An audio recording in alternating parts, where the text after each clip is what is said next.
Mr. President, absent Senate action, at midnight tonight, this Senate will make one of the biggest mistakes in surveillance policy in years and years. Without a single congressional hearing, without a shred of meaningful public input, without any opportunity for senators to ask their questions in a public forum, one judge with one warrant would be able to authorize the hacking of thousands, possibly millions of devices, cell phones, and tablets. This would come about through the adoption of an obscure rule of criminal procedure called Rule 41. Now, Rule 41 isn't something folks are talking about in coffee shops in Alaska and Oregon and other parts of the country. But I'm convinced Americans are sure going to come to members of Congress if one of their hospitals, one of their crucial medical programs, is hacked by the government. And it's a fact that one of the highest profile victims of cyber attacks are medical facilities, are our hospitals. Now, the Justice Department has said this is no big deal. You basically ought to trust us. We're just going to take care of this.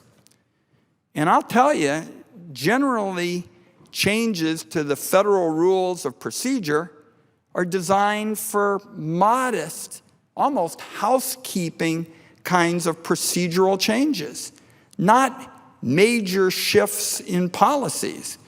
You know, when you're talking about these kinds of rules, they talk about who might receive a copy of a document in a bankruptcy proceeding. That's what the Rules Enabling Act was for. It wasn't for something that was sweeping, that was unprecedented, that could have calamitous ramifications for Americans the way government hacking would. And as I've indicated, this would go forward without a chance for any member of the Senate to formally weigh in. Now, the government says it can go forward with this Rule 41 and conduct these massive hacks, large-scale hacks, without causing any collateral damage whatsoever and ensuring that Americans' rights are protected. But oddly enough, again, breaking with the way these matters are usually handled, the government won't tell the Congress or the American people how it would protect those rights, or how it would prevent collateral damage, or even how it would carry out these hacks. In effect, the policy is trust us. I think right at the heart of our obligations is to do vigorous oversight. I always thought Ronald Reagan had a valid point when he said you can trust, but you ought to verify. And that is especially important where under this policy, innocent Americans could be victimized twice. Once by the hackers, the second by their government. Now, we're going to have the opportunity to do something about it before this goes into effect in just over 12 hours. And I want to emphasize those of us who would like a chance for members of Congress to weigh in, to be heard. Our concern has been bipartisan. Senator Coons, Senator Daines, we have worked in a bipartisan fashion on this for months. And this morning, we are going to offer 3 unanimous consent requests to block or delay this particular change in order to make sure that our colleagues have an opportunity to do what I think is Senate 101, to have a hearing, to have a review that is bipartisan, where senators get to ask questions, to be able to get public input in a meaningful kind of fashion. And I urge every senator to think carefully before they prevent this body from performing the vigorous oversight that Americans demand of Congress. That is right at the heart of what Senator Coons and Senator Daines and I are going to be talking about. This rule change would give the government unprecedented authority to hack into Americans' personal phones, their computers, and their devices. And frankly, I was concerned about this before the election. But we know now that the administration, it's a new administration that'll be led by the individual who said he wanted the power to hack his political opponents the same way Russia does. So here's who's going to be affected by these mass hacks. They could be cell phones, desktop computers, traffic lights, whole host of different areas. During these hacks and searches, there's considerable chance that the hacked device is damaged or broken. That would be, obviously, a significant matter. Don't take my word for it. I'd ask unanimous consent at this point, Mr. President, to submit for the record an article that I wrote with renowned security experts Matt Blaze and Susan Landau. Without objection. In the op-ed, it's pointed out that legislators and the public know next to nothing about how the government conducts the searches, and that the government itself is planning to use software that has not been properly vetted by outside security experts. A bungled government hack could damage systems at hospitals or the power grid and transportation or other critical infrastructure. The Congress has not had a single hearing on this issue, not one. In addition, the Rules Enabling Act gives Congress the opportunity to weigh in, which is exactly what my colleagues hope to be doing now on this important issue. Because of these serious damages, I introduced a bill called the Stop Mass Hacking Act with a number of my colleagues, including Senators Daines and Paul. This bill would stop these changes from taking effect, and I am here this morning to ask unanimous consent that the bill be taken up and passed. So, Mr. President, I ask unanimous consent the Judiciary Committee be discharged from further consideration of S. 2952, and the Senate proceed to its immediate consideration, that the bill be read a third time and passed, and the motions to reconsider be considered made and laid upon the table with no intervening action or debate. Mr. President? Senator from Oregon. When the Oregon Ducks go to the NCAA title in basketball, I'm going to invite my friend to sit with me, and he'll see Oregon in action. Mr. President, Senator Cornyn has now objected to passage of the two bills relating to Rule 41, and he is certainly within his rights to do so.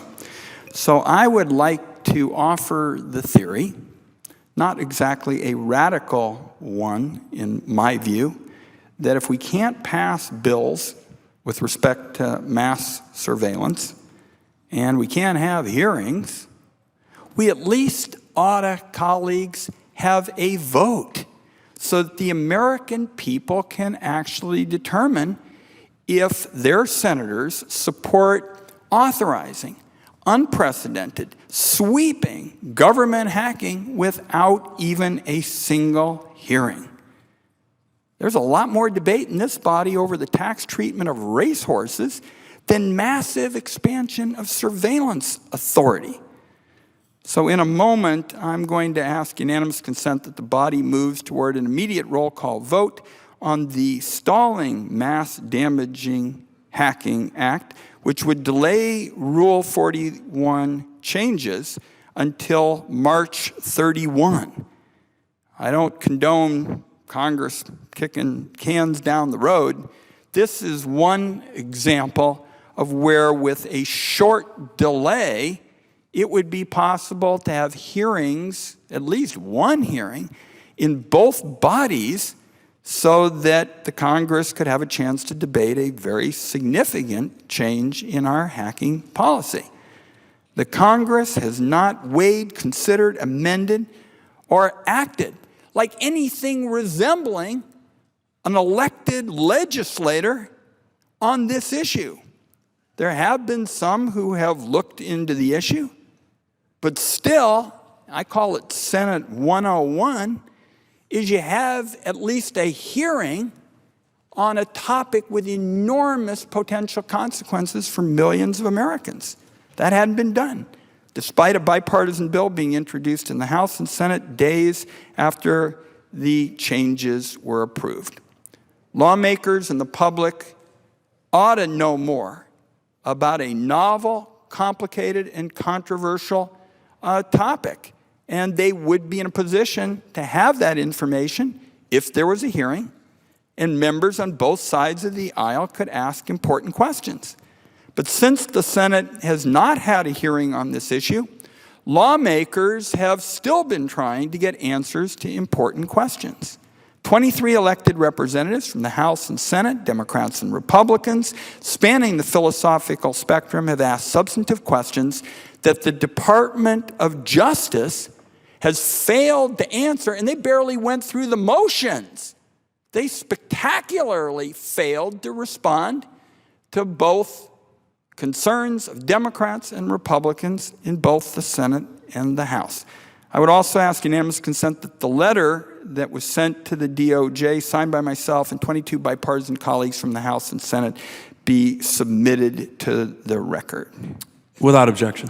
I would also ask, Mr. President, that the response from the Department of Justice, which I have characterized as extraordinarily unresponsive to what legislators have said, be submitted for the record as well. And I would ask unanimous consent that that response be submitted for the record. Without objection. And colleagues are going to see that substantive, clear questions posed by Democrats and Republicans in writing were not responded to. So because of the lack of genuine answers from the Justice Department to this letter by 23 members of Congress, and the substantial nature of these unprecedented changes in surveillance policy, I would ask now for unanimous consent for a vote on the SMDH Act to give Congress time to debate these sweeping changes to government's hacking authority.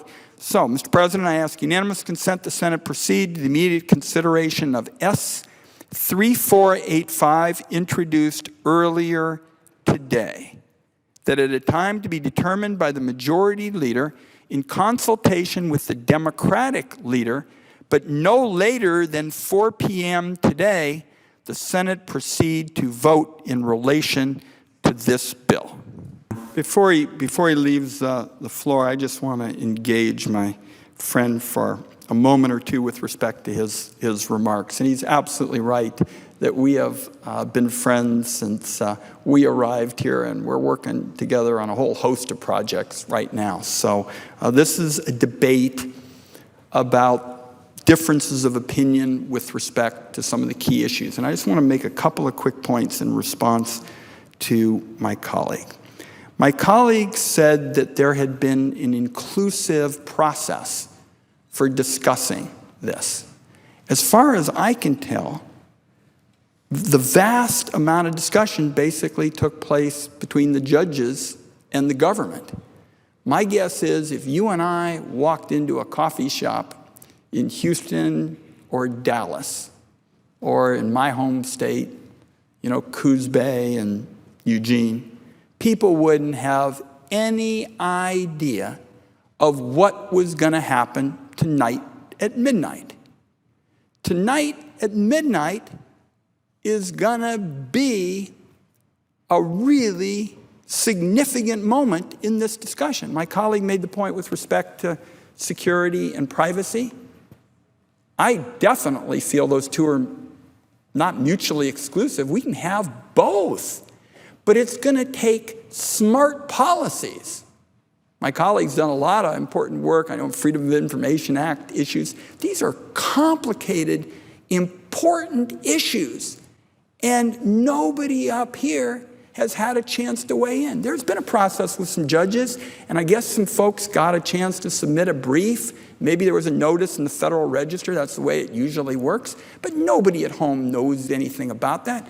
My guess is none of our hospitals know anything about something like this, and it has real implications for them because our medical facilities, something we all agree on, have been major sources of cyber hacking. These have been major kinds of targets. So again, and this is not a kind of thing where somebody's saying something derogatory about somebody personally. We just have a difference of opinion with respect to the process. And to me, at home, when people hear about a government process, they say, hey, I guess that means I got a chance to weigh in. That's why I have town hall meetings in every county every year, because that's what people think the process is, not a bunch of judges going off and talking among themselves.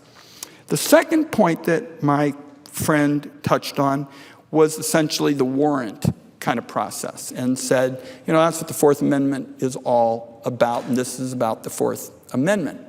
Now, I think that's worth debating. To me, at a minimum, this is an awful novel approach to the Fourth Amendment. One judge, one warrant for thousands and potentially millions of computers, which could result in more damage to the citizen after the citizen's already been hit once with the hack. So my colleague said that this is what the Fourth Amendment's about. I think that is a fair point for debate. I would argue that this is an awful novel approach to the Fourth Amendment. This is not what I think most people think the Fourth Amendment is hey, this is about me, and somebody's going to have to get a warrant about me, and it's individual. So to me, the Senate has now, and we've still got officially 12 hours to do something about it, but as of now, the Senate has given consent to an expansion of government hacking and surveillance. In effect, the Senate, by not acting, has put a stamp of approval on a major policy change that has not had a single hearing, no oversight, no discussion. In effect, the Senate, this is not even Senate 101. That's what everybody thinks senators are supposed to be about. When we're talking about search and seizure, that's an issue for Congress to debate. And the Justice Department shouldn't have the ability to, at a minimum, as I indicated in my conversation with my colleague from Texas, to come up with a very novel approach to the Fourth Amendment without elected officials being able to weigh in. Now, I'm going to close by way of saying that I think when Americans find out that the Congress allowed the Justice Department to just wave its arms in the air and grant itself new powers under the Fourth Amendment without the Senate even being part of a single hearing, I think law-abiding Americans are going to ask, so what were you people in the Senate thinking about? What were you thinking about when the FBI starts hacking the victims of a botnet hack? Or when a mass hack goes awry and breaks their device? Or an entire hospital system, in effect, has great damage done, faces great damage, and possibly puts lives at risk. My hope is that Congress would add protections for Americans surrounding the whole issue of government hacking. I have said again and again and again that smart technology policy, smart surveillance policy from the get-go is built around the idea that security and liberty are not mutually exclusive, that a smart policy will do both. But increasingly, policies coming out of here aren't doing a whole lot of either. And in this case, I think the Senate is just abdicating our obligations.